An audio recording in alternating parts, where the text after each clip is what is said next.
Olá, meus irmãos e diletos companheiros da Paróquia Anglicana da Santíssima Trindade.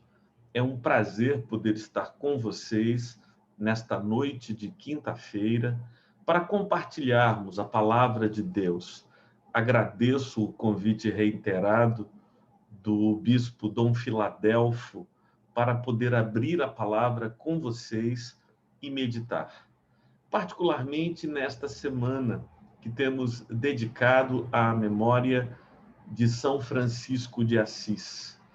Ele, cujo dia foi um dia 4 de outubro e celebramos juntos no domingo passado em nosso templo, hoje temos a oportunidade, de modo virtual, a lembrar e a refletir, não propriamente uma conversa sobre São Francisco, mas uma conversa sobre a identificação da radicalidade do caminho que São Francisco encontrou para a sua própria vida e a proposta e o convite de Jesus de Nazaré.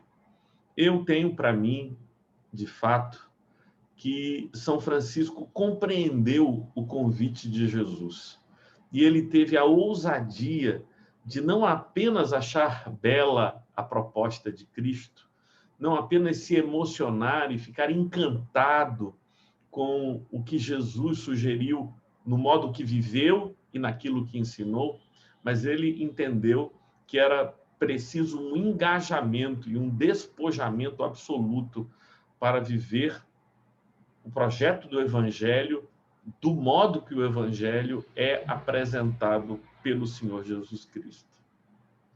A crítica que eu faço, começando pela minha própria vida e olhando a história da Igreja nesses 2000 anos, é que, na verdade, o que ensinamos, o que pregamos, o modo como vivemos, não retrata o ensino de Jesus. Nós pegamos o vinho da vida, o vinho novo que Jesus nos ofereceu, e acrescemos água, açúcar e uns pedacinhos de maçã. Então, do vinho novo e maravilhoso das bodas de Caná da Galileia, nós fizemos uma sangria de péssima qualidade. Infelizmente, tem sido assim, mas o Evangelho continua batendo à nossa porta e continua a nos desafiar. Eu gostaria de dar um exemplo da distância que há entre o modo de pensar que é vigente não apenas no mundo, mas também no ambiente eclesiástico e aquilo que Jesus nos ensinou. Queria convidar você para ir comigo para o Evangelho de Lucas, no capítulo 14. Lucas, capítulo 14. Nesta passagem das Sagradas Escrituras, Jesus aceita um convite de um dos principais dos fariseus para fazer uma refeição na casa dele. E é um sábado. E acontece que muitos amigos daquele fariseu estavam ali presentes e disputavam lugar à mesa. E uma das pessoas que se colocou ali, e porque tinha ouvido que Jesus era capaz de operar milagres, era um hidrópico. O hidrópico era um indivíduo que tinha inchaços pelo corpo. Os fluidos corporais não circulam naturalmente e formam-se edemas, inchaços em várias partes do corpo. Aquilo era visível. E Jesus, então, olha para os intérpretes da lei, os fariseus que estão ali, e pergunta-lhes: é ou não lícito curar no sábado? E eles ficam na dúvida, porque havia essa observância do dia de sábado, né? Essa preocupação em não trabalhar no dia do sábado. E como eles não respondessem, Jesus foi lá e curou o homem e ele ficou são. Depois Jesus traz essa repreensão. Quem de vocês, se o filho ou o boi cair num poço, não irá tirá-lo imediatamente, mesmo em dia de sábado? Ou seja, você não quer perder o filho, não quer perder o boi, nem quer perder o poço. Então você vai socorrer. Mas esse ser humano, suas dores, seus problemas, vocês têm dúvidas se é ou não correto socorrer, amparar, acudir, libertar. Vejam como esta forma de religiosidade que Jesus critica, que Jesus confronta, muito embora aceite o convite para cear na casa de um dos principais fariseus, porque um dos princípios de Jesus é nunca rejeitar um convite para jantar. Não estou brincando. Jesus é encontrado jantando, quer na casa de publicanos, quer na casa de fariseus. Ele entende que todas as oportunidades que lhe forem dadas para anunciar as boas novas e transformar vidas, ele deve aproveitar e fazer bom uso disso. Depois dessa experiência e dessa advertência, dessa crítica, dois acontecimentos se seguem, ou dois ensinos de Jesus são propostos. O primeiro diz respeito a não buscar os melhores lugares em uma festa. Eles estavam ali e havia pessoas disputando para ver quem ficava mais próximo do dono da casa, quem ficava mais perto do convidado de honra, que no caso era Jesus. E Jesus disse, olha, não façam isso. Não gastem a sua vida querendo progredir nessa escala tola. Porque sabe o que é que vai acontecer com vocês? Duas coisas podem acontecer. Vocês vão se frustrar porque não lhe deram o melhor lugar. E pior, a segunda coisa que pode acontecer é, tendo chegado a um bom lugar, onde você se sente privilegiado e destacado e seguro, chega o dono da casa porque chegou para ele alguém mais importante e vai pedir para que você ocupe um lugar lá atrás, para que esse visitante mais interessante ao dono da casa ocupe os primeiros lugares. Então, tanta gente gasta a vida inteira fazendo essa disputa para ver se ocupa o lugar da frente, para ver se tem uma posição de destaque, esse anseio por evidência. É exatamente isso que Jesus condena, porque isso não é um bom motivo para gastar a vida. Você não devia buscar como grande conquista da vida os melhores lugares, mas ser grato a Deus e dar o melhor de si, seja qual for o lugar em que você esteja.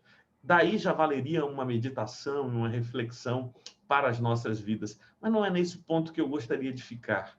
Eu gostaria de abordar mais expressamente e ler o texto, o segundo conselho que Jesus dá, que começa aqui a partir do versículo 12. Diz assim, Lucas 14, a partir do versículo 12. Depois disse Jesus ao que o havia convidado. O primeiro conselho foi para os que estavam ali como visitantes e que disputavam algum lugar. Agora, o conselho de Jesus é para o dono da casa, aquele que o convidou. Quando você der um jantar ou uma ceia, não convide os seus amigos, nem os seus irmãos, nem os seus parentes, nem os vizinhos ricos, para não acontecer que eles retribuam o convite e você seja recompensado. Pelo contrário, ao dar um banquete, convide os pobres, os aleijados, os coxos e os cegos. E você será bem-aventurado pelo fato de não terem eles com que recompensá-lo. A sua recompensa você receberá na ressurreição dos justos. Escutar um texto desse é desafiador, porque não é assim que a gente pensa. Não foram esses os padrões que formaram a nossa razão, a nossa lógica. Nós convidamos aquelas pessoas com as quais nos identificamos. E nós nos identificamos com pessoas mais ou menos semelhantes a nós. É assim que nós pensamos. Além do mais, a tua própria mãe iria dizer a você, eu estou escutando a minha, não há nada de mal em você buscar recompensa. É natural. Todas as pessoas buscam alguma recompensa nessa vida. E fazer por quem pode retribuir a você é justo e natural. Eu até concordo. Concordo que essas coisas são normais, são naturais, são comuns. Mas nós fomos convidados por Jesus a levar uma vida diferente, uma vida santa, uma vida que implique em radical ruptura com os padrões que regem este mundo. Será que você vai gastar toda a sua vida existindo numa banca de negócios? Esse é o problema. Esse é o problema que é levantado e que é colocado por Jesus. Porque quando nós oferecemos favores para aqueles que podem nos retribuir os favores que oferecemos, então o que nós estamos fazendo não é generosidade, é apenas comércio. É apenas comércio. A vida toda temos feito isso. O convite de Jesus é a rompermos com isso. E ele diz, quando você for dar uma ceia, oferecer um jantar, não convide os seus amigos ricos, nem os seus parentes, nem as pessoas que podem te ressarcir o valor. E ele diz isso por duas razões que eu gostaria de compartilhar com você. Em primeiro lugar, porque essas pessoas não precisam do bem que tu lhes faz. Elas não precisam. Há pessoas que precisam de um jantar. Há pessoas que precisam de uma refeição.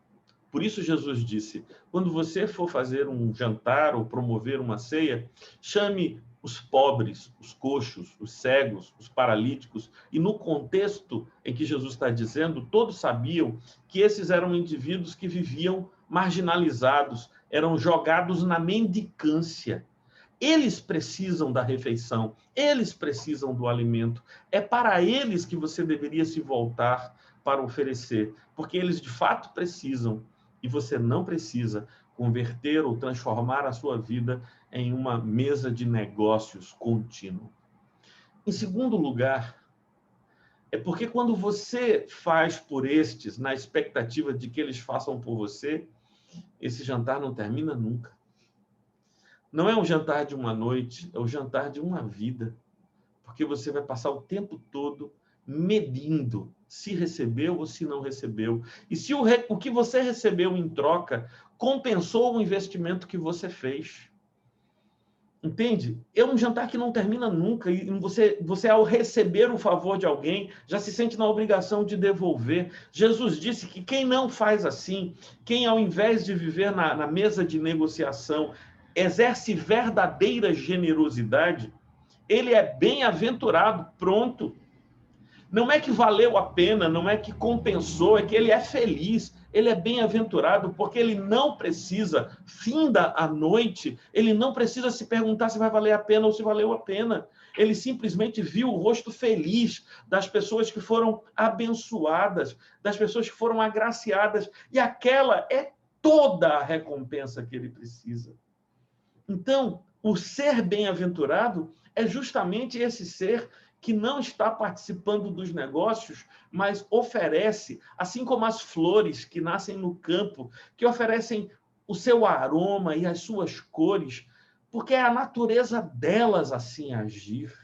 Do mesmo modo, o indivíduo espiritual oferece o bem, o favor, ele é generoso não porque compensa ou porque vale a pena, mas porque ele ama. Ele ama não os seus parentes e amigos, ele ama a todos os seres e, particularmente, o seu olhar está voltado para aqueles que estão passando por necessidades e passando por situações adversas. No final do texto, Jesus disse que nós deveríamos olhar para frente. Geralmente, as pessoas elas dizem é preciso olhar para frente, ver quais os resultados que a gente vai alcançar com ações que estamos empreendendo agora. Eu entendo isso, mas o convite de Jesus é para olhar mais à frente, para além da linha do horizonte. A recompensa que Jesus diz que receberemos não é uma recompensa dada pelos convidados. É a recompensa dada por aquele que vê em secreto e que se alegra por sermos como ele é, cheio de graça e de misericórdia.